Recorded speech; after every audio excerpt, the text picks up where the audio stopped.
Sanja Telhallari, noterja që shpesh herë reklamonte jetën e saj luksoze në rrjetet sociale, ka rënë në sitën e seksionit kundër pastrimit të parave, që i ka sekuestruar prona të shumta në vlerë mbi 3 milion euro. Kjo është vila e Sanja Telhallarit në një nga zonat më të shtrenjta të Tiranës, një pasuri e sekuestruar mes 15 gjithsej që janë bllokuar pas hetimit policor.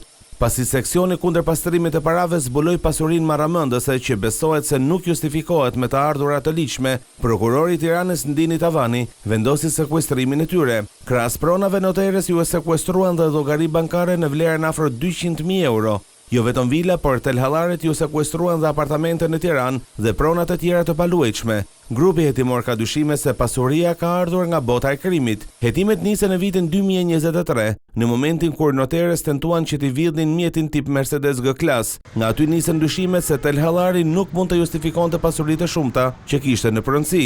Burime shtojnë se asaj po i verifikohen dhe pasuritë e tjera në jug të vendit që nuk i ka të regjistruara në kadastër, pasi janë me kontrata premtim shitjeje.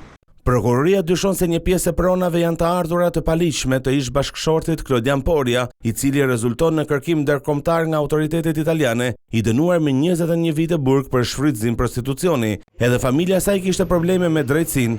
Në 29 prill të këtij viti, babai dhe vëllai i saj Arjan dhe Lorenz Telhallari u bën pjesë e një konflikti ku u përdoren armët pranë zyres elektorale të PSD-s në Alidem duke terrorizuar banorët. Për këtë ngjarje gjykata liroi Lorenz Telhallari 24 vjeç, duke konsideruar se nuk kreu vepër penale, ndërsa babai i noteres u la në arrest shtëpie për kanosje dhe armbajtje pa leje.